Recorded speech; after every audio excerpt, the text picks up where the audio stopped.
ఆంధ్రప్రదేశ్లో కూటమి ప్రభుత్వం ఏర్పాటై 1 ఇయర్ అవుతుంది. సో ఇట్స్ ఆల్మోస్ట్ 1 ఇయర్ అయిపోయింది. కానీ అఫీషియల్గా ప్రమాణ స్వీకారం ఆయన చేసింది జూన్ 12వ తారీఖున పోయిన సంవత్సరం. కూటమి ప్రభుత్వం, ముగ్గురు నాయకులు, అందరూ ప్రజలకు ఉమ్మడిగా, ఇండివిజువల్గా, జిల్లాల వారీగా, ప్రాంతాల వారీగా రకరకాల హామీలు ఇచ్చిన నాయకులు.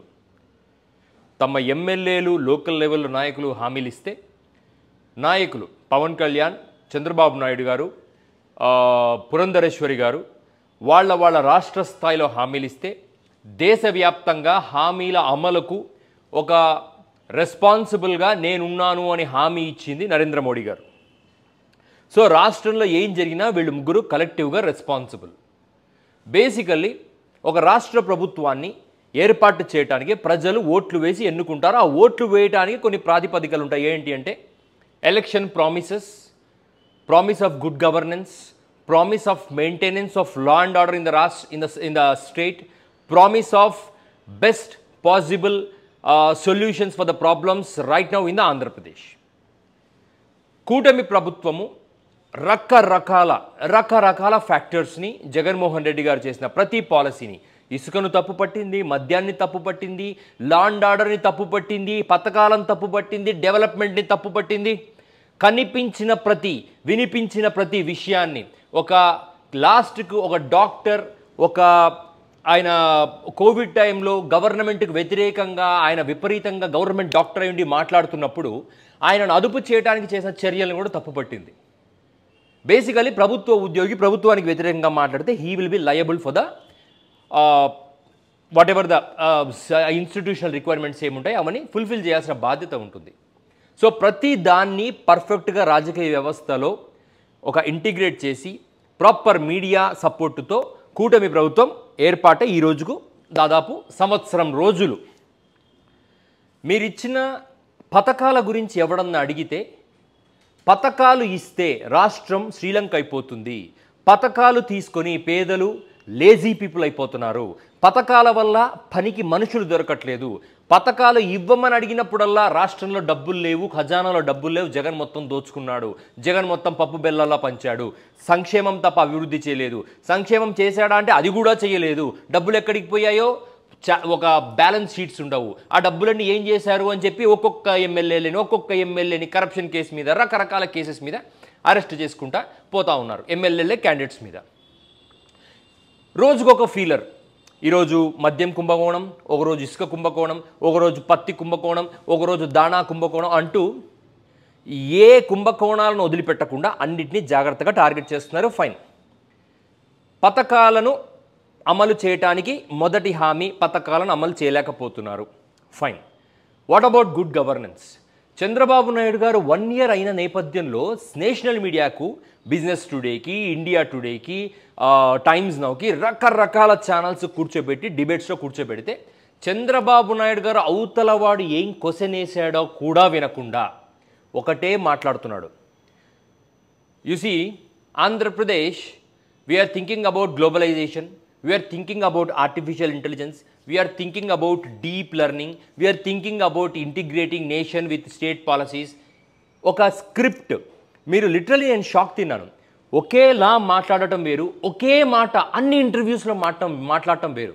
ఒక నేషనల్ లెవెల్ లీడర్, ఒక సెంట్రల్లో ఒక గవర్నమెంట్ ఏర్పాటు కావడానికి ముఖ్యమైన పాత్ర పోషించిన చంద్రబాబు నాయుడు గారు, నితీష్ కుమార్ గారు ఎటువంటి ఇంటర్వ్యూస్ ఇవ్వట్లేదు, కానీ తన రాష్ట్రానికి కావాల్సిన వాటాలన్నీ వస్తున్నాయి, తన రాష్ట్రానికి కావాల్సిన నిధుల్ని తెచ్చుకుంటున్నారు, తన అభివృద్ధిని పరిగెత్తేలా చేస్తున్నారు. కానీ what Andhra Pradesh is doing is, మనకు నిధులు ఫుల్ఫెడ్జ్డ్గా రావట్లేదు, వచ్చిన కొరా స్టేట్ గవర్నమెంట్ రిసోర్సెస్ అన్నీ అమరావతికి డైవర్ట్ అవుతున్నాయి.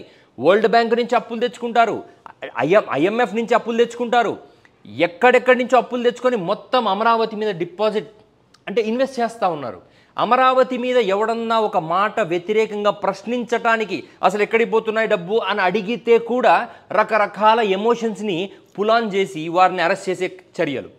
ఒక మీడియా మీద దాడి జరగటం అనేది రాష్ట్రంలో ఇప్పుడు మనకు ప్రతిపక్షం లేదు. సరే, అఫీషియల్గా మాట్లాడితే, టెక్నికల్గా మాట్లాడితే ప్రతిపక్ష హోదా కూడా లేని వైఎస్ఆర్సీపీ. Then who want? ఎవరు ప్రతిపక్ష పాత్ర పోషించాలి? ప్రజలే సంఘటితమై ప్రతిపక్ష పాత్ర పోషించాలా? ప్రజలను యూనిఫై చేసేదే కదా వైఎస్ఆర్సీపీ అని ఒక పొలిటికల్ పార్టీ. మరి ఆ పొలిటికల్ పార్టీకి వాయిస్ లేకుండా ఒక మీడియా ఛానల్ని భయంకరంగా పీక పిసికి రకరకాల కేసులు పెట్టి ఉక్కిరి బిక్కిరి చేస్తే ప్రజాస్వామ్యంలో ప్రతిపక్ష గొంతుకను మీరు నలిపేస్తున్నట్టే కదా. రకరకాల ఇంటర్వ్యూల్లో మీరు మాట్లాడుతున్న మాటలకు మీరు రియల్ టైంలో ఇన్వెస్ట్ చేస్తున్న energies for the development of Andhra Pradesh match అవుతున్నాయా? ఈ 1 ఇయర్లో ఎన్ని లక్షల ఉద్యోగాలు క్రియేట్ అయినాయి? ఎంతమంది జీవితాలు పావర్టీ లైన్ నుంచి అప్లిఫ్ట్ అయ్యాయి? ఎంతమందికి పక్కా ఇళ్ల నిర్మాణం జరిగింది? ఎంతమందికి వృద్ధులు తమ బిలో పావర్టీ లైన్ నుంచి పైకి రాగలిగినారు? ఎంతమంది మహిళలు ఎంటర్‌ప్రెన్యూర్స్గా డెవలప్ అవ్వగలిగినారు? ఎంతమంది పిల్లలు సక్సెస్ఫుల్గా ఇంటర్నేషనల్ స్టాండర్డ్స్కి అప్గ్రేడ్ అవ్వగలిగినారు? ఇటువంటి ఒక్క ప్రశ్నకు కూడా ఈ కూటమి ప్రభుత్వం ఈ సంవత్సరం రోజుల్లో సమాధానం ఇప్పటిదాకా చెప్పకపోగా ఫర్ ఎవర్ మేము పవర్లో ఉంటామని నిన్న చంద్రబాబు నాయుడు గారు ఒక ఇంటర్వ్యూలో చెప్పారు. లిటరల్ ఇదే చెప్పాడండి, ఫర్ ఎవర్ మేము పవర్లో ఉంటాము. ప్రజాస్వామ్యంలో ఫర్ ఎవర్ అన్న వాళ్ళందరూ ఈరోజు ప్రతిపక్షంలో కూర్చున్నారు, ఇంక్లూడింగ్ జగన్మోహన్ రెడ్డి గారు. ఫర్ ఎవర్ అని ఎవడైతే తలకు తిక్క ఎక్కించుకుంటాడో he has to pay a lot in a democracy. రాష్ట్రంలో 1 సంవత్సరం రోజులు మీరు ఏం చేశారు? అరెస్ట్లు, లా అండ్ ఆర్డర్ని డిస్టర్బ్ చేయటం, లా అండ్ ఆర్డర్ డిస్టర్బ్ చేసిన వాళ్లను కంట్రోల్ చేయలేకపోవడం, ఇటువంటి పనులు కాకుండా డెవలప్మెంటల్ యాక్టివిటీస్ ఏం చేస్తున్నారో చంద్రబాబు నాయుడు గారు ఒక వైట్ పేపర్ రిలీజ్ చేయాలి.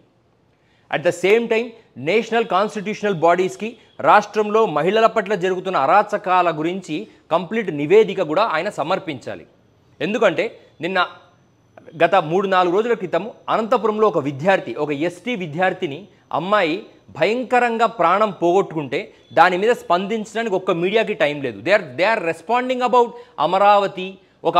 ఒక ఫాల్స్ ఎమోషన్ని సృష్టించి అమరావతి అనే ఒక సిటీ డెవలప్మెంట్లో ఒక ఫాల్స్ ఎమోషన్ని సృష్టించి దానికి వ్యతిరేకంగా ఒక పార్టీ ఇంకో పార్టీకి చెందిన మీడియా కార్యాలయాన్ని ధ్వంసం చేస్తుంటే ప్రజల గురించి ఎవరు పట్టించుకుంటారు?